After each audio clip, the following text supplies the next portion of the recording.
All right, let's get right into it. If you're an immigrant here in Canada, a senior who's moved to be with your family, or you're hoping to bring your parents over, what we're about to go through could be incredibly important for your future. That's a direct quote from our source material, and I'll be honest, it's not an exaggeration. Canada has just rolled out some massive immigration changes that are set to hit full force in 2026. And for so many families, this news has been a complete and utter shock. So today, we're going to break down exactly what you need to know.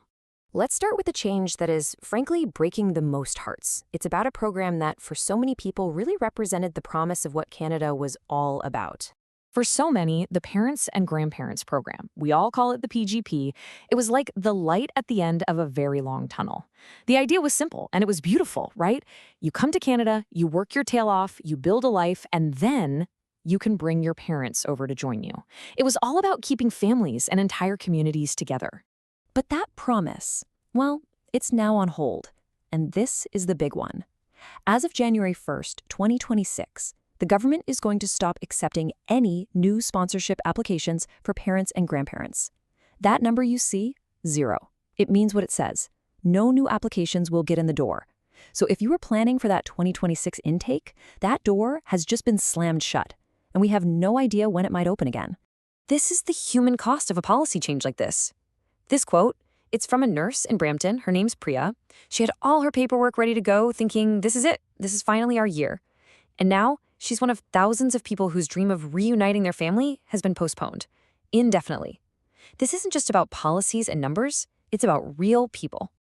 So you're probably asking, how on earth did this happen so fast?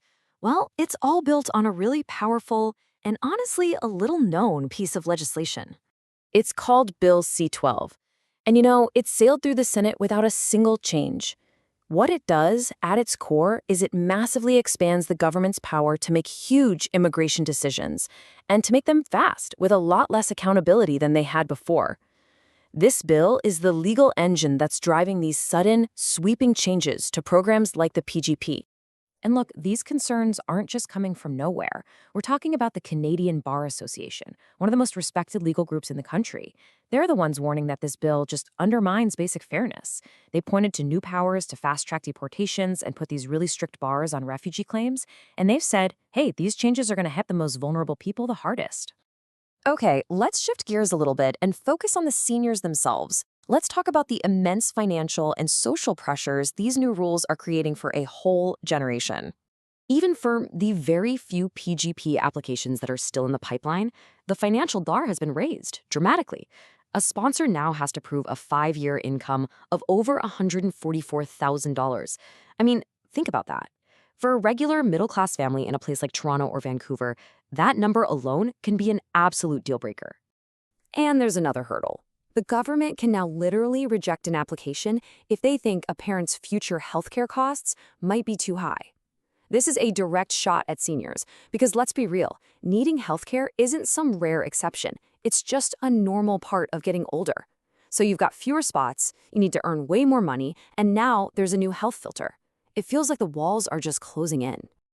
Okay, so what happens when a senior actually makes it here? Let's do a quick refresh on the support system. OAS is the basic pension, but you need to live here for 40 years to get the full amount. And GIS, well, that's supposed to top up the income for low-income seniors. But there's a catch. And here is that catch. A sponsored senior might have to wait until their 10-year sponsorship period is completely over before they can even qualify for the guaranteed income supplement. Just let that sink in. A full decade, a full 10 years in a new country, and potentially with no access to this critical income support. It's a long, long time to wait. And, to make a bad situation even worse, right at the moment when people need more help and guidance than ever, the government has cut over $98 million from immigrant settlement services. So the very organizations that help seniors figure out these incredibly complex systems, their funding is being slashed. It's really a perfect storm of less access and less support. I know what you're probably thinking right now. Why? Why is this happening? Didn't Canada want immigrants? It's a totally fair question, and honestly, the answer is pretty complicated. So here's the context. Just a few years ago, Canada went all in on immigration to fill labor shortages, but our infrastructure, housing, healthcare, public services, It just couldn't keep up. The pendulum swung way too far in one direction, welcoming huge numbers of people, and now it is swinging back hard. The official reason is to ease the strain on services, but the reality on the ground is that families who did everything right, who played by the rules, they're the ones paying the price. And let's be very clear, this isn't just a small adjustment. The government's own plan admits that these cuts will probably cause a slight population decline. That's something that is almost unheard of in modern Canadian history. They are actively making a choice, fewer people over strained services.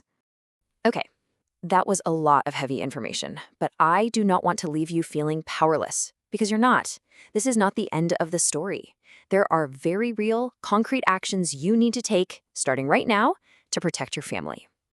Let's walk through this step by step. First, if you have a PGP application that's already in the system from a previous year, do not give up on it. Go check your IRCC portal today. Second, if you're in Canada on any kind of temporary visa, you need to see a licensed consultant or lawyer. I mean this week. Bill C-12 has changed the entire game. Third, if you're a senior who's already here, call Service Canada and ask about your OAS and GIS benefits. Fourth, you have to stay informed. Things are changing fast, and the government has hinted the PGP could come back, which means advocacy really, really matters. And finally, please share this information. Your neighbor, your cousin, they might have no idea these changes are happening, and for them, this could be absolutely life-altering. And let's just end with this thought. Canada is changing. That's a fact. But what will never, ever change is the resilience and the sheer strength that brought you here in the first place. That courage, that's something that no policy, no law, no government can ever take away from you. Knowing your rights, understanding this new system, and fighting for your family, that is the most powerful thing you can do right now. The entire landscape has shifted. The only question left is, are you ready for what comes next?